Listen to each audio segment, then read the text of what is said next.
Dread Delusion has been on my radar for quite some time, but for some reason I've always been a tad nervous to step in, that is, until now. Dread XP's weird fantasy first-person RPG touches on all the things I want from a game like this. A more tightly honed version of the design principles that made the Elder Scrolls such a powerhouse of the RPG space for so many generations. It's a game that has fostered a lot of goodwill from the community during its journey through early access, and now that I've finally found the time to play it, I'm more than happy to give it the static canvas seal of approval with a few caveats. Central to Dread Delusion's appeal is its inspiration of Wanderlust. There's a joy found here in simple exploration. You find treasure and secrets around almost every corner, with further mysteries hidden behind skill checks, locked doors, and blink and you'll miss gaps in the scenery that occasionally let you accidentally stumble into precisely the thing you were looking for all along. It's a game that really captures the imagination and drives you to investigate the world around you, with its clever use of elevation, negative space, and some really strange architecture to craft an ever-inviting horizon, and it knows how to use its mission structure to support this, sending you to every corner of the earth on the game's central quest lines, and thus dotting those morsels of intrigue along the journey to distract you from where it was that you were actually trying to reach. Your engagement with this world admittedly is quite limited, especially when compared to the genre monoliths. Combat is a basic mix of melee, ranged, and magic attacks, with a few additional single-use projectiles and explosives to spice things up a tad. There isn't the variety of weapons that you'd find in other like-minded games, just a sword and a bow that you periodically upgrade using the rarer materials found on your adventures, but in a weird way I find this something of a relief. It removes some of the choice paralysis I normally have and balances the game more smoothly around a smaller circle of tools, while still retaining a certain degree of choice throughout. That choice is defined not by equipment loadouts, but rather more intrinsic verbs. You can just button mash and chug potions and you'll be fine in 90% of rumbles, or you can take things a little more seriously and make use of the block and parry, or tackle foes from afar to approach things more tactically, or just avoid everyone altogether. Running away is a surprisingly venerated option, as the rewards for besting your foes is often not all that important to your continued growth. Often it is the case that any victories eked out will inevitably become Pyrrhic depending on how you approach them. It might be a little too simple for the more consummate Elder Scrolls enjoyer, but given what I actually find joyous about games like these is narrative rather than simulation, I'm not too crestfallen by the choice of focus here. There is a lot to like about Dread Delusion's narrative. Its world is a groovy bastardization of traditional high fantasy tropes with eldritch sensibilities. At times it feels like a Maverick's interpretation of the Warcraft setting. It has undead mages, medieval bandits, and a whole Clockwork Kingdom sharing the same space, and yet they all coalesce remarkably well.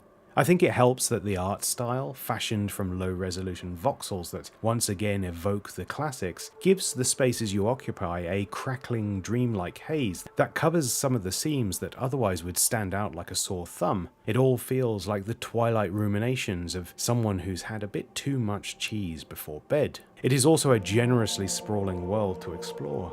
A game that one could easily lose dozens of hours in and make no significant progress, diving deep into a library of side quests to support the Golden Path, and any number of small narrative threads and world-building pursuits to help flesh out what is already quite a fleshy universe. With exploration being the key word for understanding Dread Delusion's appeal, the problem then becomes, how do you maintain that enthusiasm once the unfamiliar becomes more familiar?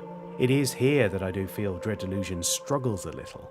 As exciting as it was to engage with the fundamental strangeness of that world, after a while my interest had started to sap. The further out I ventured, the more I started to see the building blocks of the game, the constraints of logistics versus the starry-eyed ambition of its creators. A lot of recycling can be found in its building and design and field encounters, and it does nip at the heels of your excitement a little to start seeing those patterns so readily. All too familiar shop layouts, town to town, wizard towers that follow the same blueprints, and even the arcane hidden switch puzzles that make up much of the joy of discovery throughout the game start to feel rote after a while.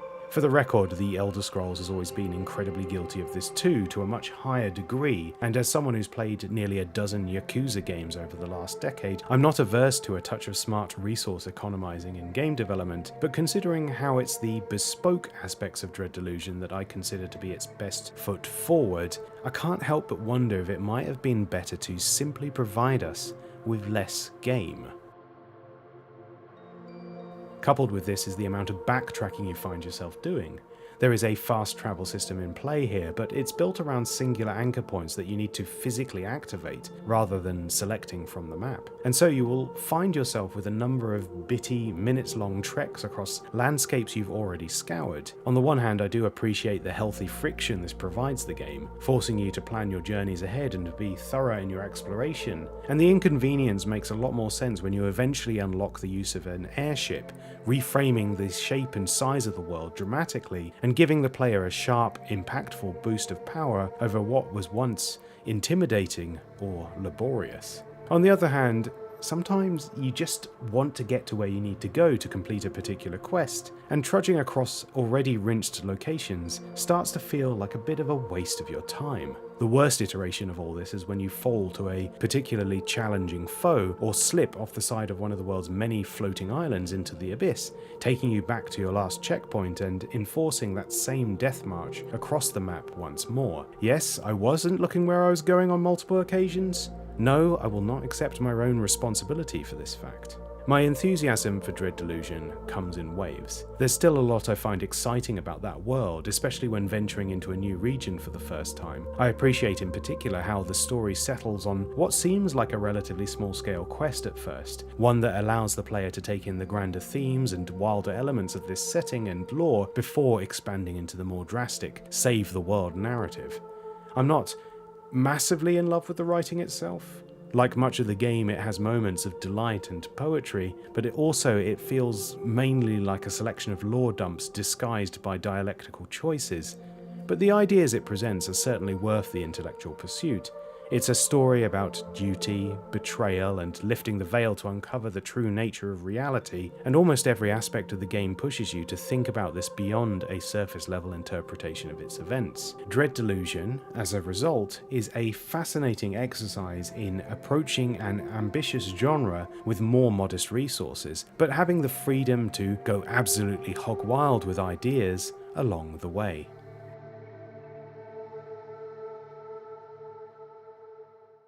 Considering its size and the sprawling nature of its adventure, Dread Delusion was but one of the games I played throughout July, a surprisingly chocker month of ludic treats, both old and new. Let's take a look at what else I played this month. Bonfire Peaks is a game about burning stuff. The goal of each puzzle is to reach the fire with a specific crate, with the challenges getting increasingly complex in a shockingly short space of time. It's kind of Sokoban-esque in the sense that you exist in a world governed by strict rules about how and where you can move the parts of this three-dimensional jigsaw, and it is three-dimensional in a very pointed and tangible way. The sense of elevation, depth, and the complexities that are drawn from these axes brings a far wider scope of possibilities to each conundrum, and, like all good puzzle games, it's quite exciting when a particular set of parameters finally clicks with you and you get to dump that coveted box unceremoniously into the embers. The wider goal of the game, not explicitly stated but heavily implied by the design of the wider map, is to climb ever upwards, and doing so is a sequence of puzzles in itself. Each completed bonfire grants you a new crate to use to create a staircase to the upper levels, but the goal is not simply to solve everything on the board, for you only need a choice number of crates to reach where you need to go next. And so there's this neat extra level of challenge that comes from figuring out how little you can get away with in order to pull yourself upwards. Which is a bit of a blessing in disguise really, because some of these puzzles are incredibly difficult, to the degree that I genuinely cannot figure out where to begin with some of them. But again, like a number of the puzzle games I've played more recently, I have been heartened by just how much I've been able to solve myself without resorting to checking guides. To me, it's the correct way to play a game like this. And if it locks me out of some or even most of the experience due to my own inability to pass what is expected of me, then so be it. With all that being said about this wonderfully chewy block management experience, one other thing really stands out to me about it. The story. There isn't one. Not explicitly anyway. No dialogue or incidental documents expressing anything about the central character, nor their motivations or drive, and yet this has ended up being one of the more striking narrative experiences I've seen in this particular genre. It opens with a single line: your goal throughout the game, burn your stuff. And that is precisely what you do. The humble voxeled sprite that is the crate you seek to return to the fire in each level is implied to be a cache of personal belongings. The game proceeds to have this beautifully quiet melancholy to it, purely off the back of a single line and some choice environmental design. The titular Bonfire Peaks possess a sort of dreamlike quality as you climb them, littered periodically with objects that definitely do not belong here. The simple fact of a mountain covered in bonfires should have been the first red flag, but it only gets more bizarre from there. All of this wrapped in Corey Martin's beautifully maudlin soundtrack that marks success as little to celebrate the journey of a man trying desperately to forget. It's certainly not the focus of the game, but it has also managed to capture something within me as I've been making my way through it over the past few weeks. Nothing is explicit. Everything is implied, and conclusions invariably will have to be drawn from a deeply speculative well. Sometimes, something as simple as this is the key to elevating an experience from simply good to great.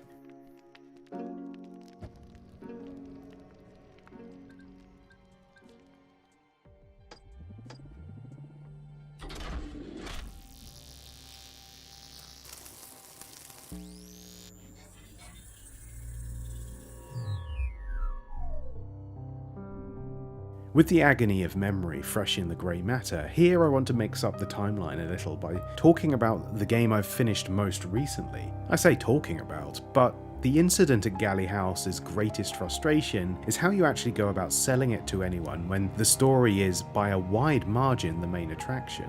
Set in the present day, in the crumbling ruins of a family home, you're tasked with using a machine to look into the past, at the events of a single night in the 1930s in which a dozen people died. It works in a similar way to the Red Pearls of Borneo, which I talked about in a previous video, in which you unlock scenes by placing people in certain locations along the timeline, using clues from earlier or later moments to fill in the gaps. Alongside this is the need to manually identify the people of this grim family drama through contextual clues in the first place. They appear to you initially as faded silhouettes assigned a number and little else, with the game refusing to validate your own understanding of who these people actually are outside of the context of their relationship to one another expressed during conversations. Put simply, I thought this was brilliant. A captivating narrative that is engaged with in this strange but very satisfying manner. The machine has a lot of switches and levers, some excellent Foley work throughout. It's a weird dichotomy between the necessary abstraction of encountering the past and being placed in the shoes of someone directly involved in the narrative. But what makes me rate the incident at Galley House so highly is something that I really think it's best to experience for yourself. So let's attempt the impossible here and try to talk about a narrative-heavy title in abstract. Okay, here we go. The incident at Galley House's strongest pillars come from the way it tackles its own enigma. It's a story about a series of unexplained deaths, and yet the mystery is less about who is responsible, and rather why the other people in the house are responding to those deaths in the way that they do. It's subtle at first, like it might just be a weird continuity error, or maybe that you've incorrectly identified the cast in one way or another, but as you uncover more events from that fateful night and the stakes hike up exponentially, you start to realise that there is something else going on here entirely, and more importantly that you, in pursuit of a complete understanding of this story, need to take on board that underpinning phenomenon in your navigation in a more potent mechanical sense, which again is quite annoying because it means that what makes the interactive element so intriguing is also a massive spoiler for what's going on. This requires a leap of faith. I certainly only jumped in because I saw reliable people in my social media feed hyping it up so much, but let me sweeten the pot a little further, if I can. In the midst of my playthrough of the incident at Galley House, I likened it to the work of Stuart Turton, a brilliant mystery author who crafts unusual esoteric puzzle boxes within his work that never end quite the way you would expect. Now that I've reached the credits, this has never been a more apt comparison. So if you liked The Seven Deaths of Evelyn Hardcastle, for example, I really think you should play this. If you are curious about this game but not sure you want to put money down on it just yet, there is a free-to-play browser-based version of it called Type Help that lead creator William Rouse made prior to this more polished edition. I've not played it myself, although it had certainly been on my radar for a while following recommendations from a number of folk online, and it's only after finishing Galley House that I clocked the connection. I'll pop a link to that in the video description. Give it a look.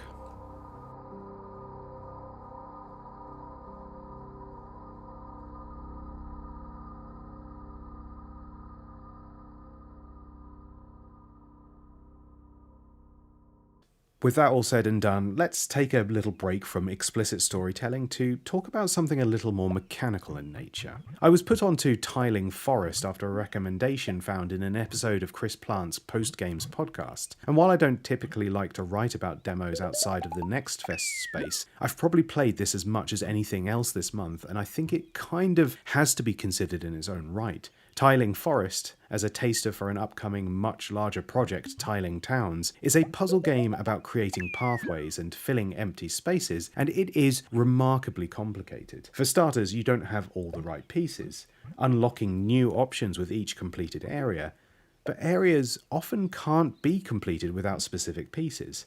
And so you have this really interesting conundrum at the heart of the game. It's basically all one giant puzzle, and the challenge therein is how you make sense of what can and can't be solved, and in what order. There are at least two ways to navigate a specific region in Tiling Forest. The first is simply about figuring out how to connect paths. Doing so unlocks further areas and more puzzly goodness. The second is actually filling all the spaces on the grid, and that is remarkably bloody hard. The tiles you have access to create small pockets of intuition based on the layout of the grid. There are an immutable set of rules that govern what can be placed where, and so much of the time you approach a space with an idea of how to tackle it, only to have the rug pulled from under you because one specific tile doesn't quite fit the equation. The game does a brilliant job of teaching you the rules of play through an extensive, expanding set of tips and guides. This is perhaps the most generous a puzzle game has ever been about offering the player all the answers, and yet it still results in a taxing odyssey across a map that seemingly offers up more trials than resolutions. I am endlessly fascinated by the way this game unfurls, finding myself caught in an endless dead end, only for a brief eureka moment to catch up to me and open up even more brain-busting challenges to pursue. Its design is expertly considered, and although extremely excited about what else Tiling Towns will offer when it releases, I'm also filled with a certain amount of dread. I think that's the perfect spot for a demo to leave you.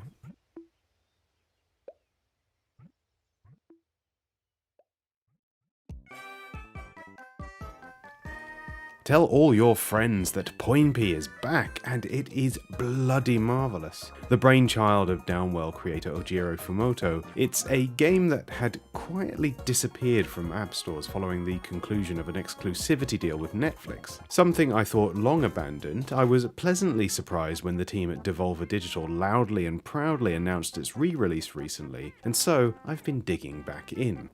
Poinpy's success stems from its simplicity. You click and drag to set the power and trajectory of a vertical leap, aiming for as many fruit along the way. It uses that immediately grokkable central mechanic to offer up an immediately satisfying gameplay loop that quickly hooks you into a more nuanced pursuit of mastery in order to make any reliable progress. It's a sort of finessed take on Angry Birds with touches of pinball in the mix too, but it also feels like a wholly singular kind of experience in spite of all that. I'm not sure if Poinpy is the creature you play as or the monster you're tasked with feeding as you attempt to escape it, but the relationship between the two of you catches itself somewhere in the middle of timing-based precision platformer and combo-breaking score chaser in a manner whose DNA will be immediately recognisable to anyone who sank as many hours into Downwell as I did. I loved Downwell. I think this might actually be better. Maybe it's purely by accident, but I've been making 2026 the year that I start jumping into all the games that Jesse Carrasco has been singing to the high heavens about over the past few years. This month it's Lorelei and the Laser Eyes, an intimidating adventure game with an unbelievably slick style and an absolutely brain-busting approach to puzzle design. This game is what you see when you look up obfuscation in the dictionary. Navigating a maze-like mansion at the behest of a cryptic client, you have to contend with a raft of locked doors and solve the conundrums connected to each one. Some of these make it crystal clear what is expected of you, while others require a healthy amount of rooting around in your notes to get to the bottom of. But despite the sheer dread of having to think outside of the box that contains the box that contains the box that the game itself is contained within, I was genuinely surprised at just how much progress I was able to make unaided. It captures that perfect state for a puzzle game to be in, where a hunch is healthily rewarded more often than not, and for some of these brain teasers there's a collaborative relationship that they are all held within. So on occasion you might not have the answer to one particular puzzle, but you do know that you're looking in the right direction due to its connection to another recently solved piece.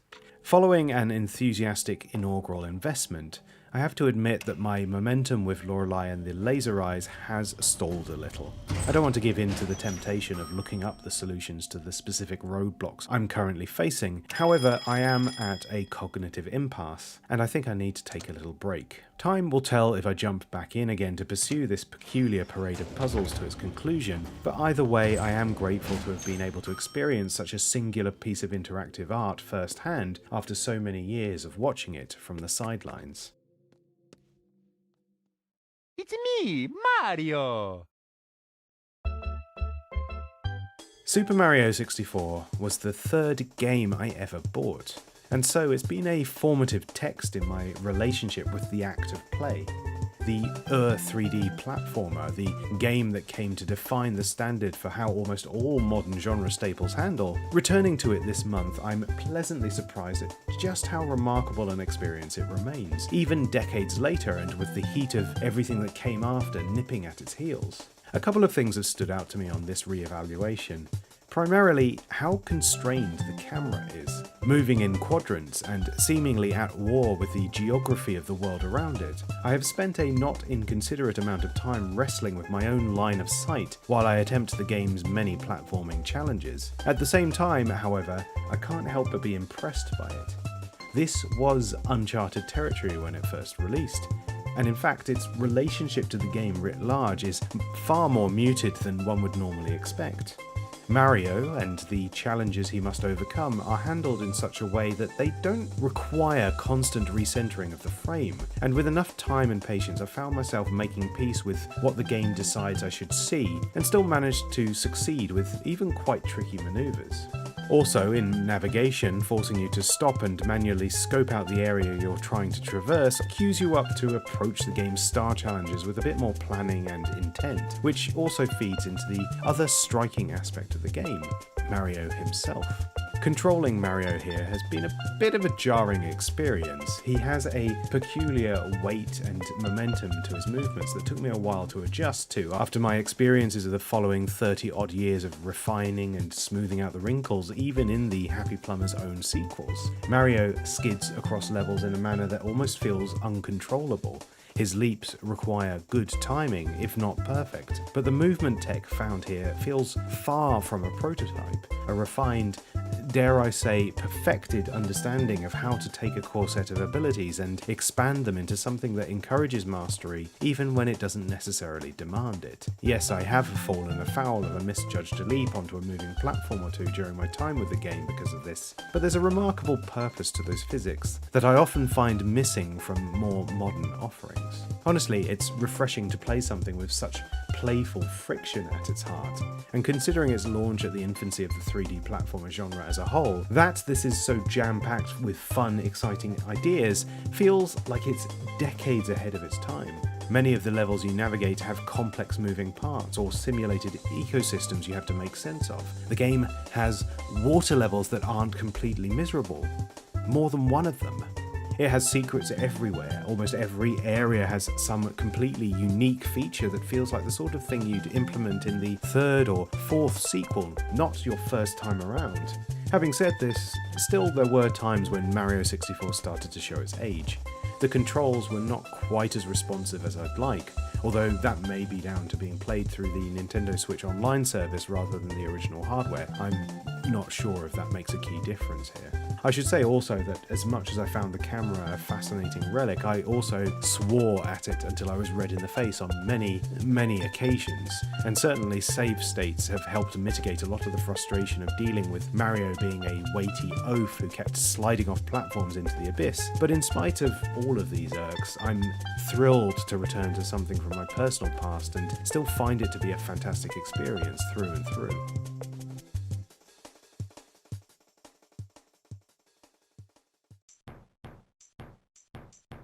Alongside my reunion with the classic adventures of Nintendo's iconic hero, one of the great appeals of the Nintendo Switch Online service is being able to also dive into unknown realms. Having never played a Klonoa game before, I didn't know what to expect, nor how to judge this Game Boy Advance entry, but I've been having a blast with it. A curious proto-puzzle platformer, Empire of Dreams is defined almost entirely by the relationship the player has between the world and those that reside within it.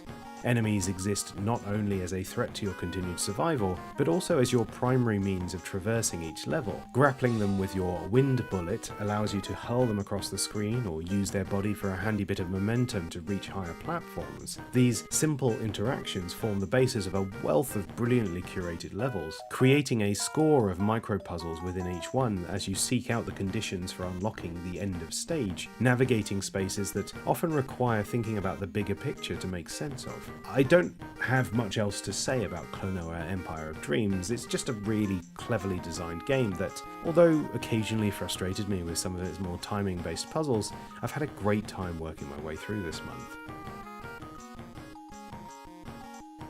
And that, my friends, is July. Thank you for watching. As always, a special thank you to my Patreon supporters, the Rasta Rascals. A gentle reminder that both paid and free subscribers get access to additional words from myself over there. I recently published some thoughts on Christopher Nolan's new film, The Odyssey. Check it out if you're curious. And I'll see you next time. Ciao.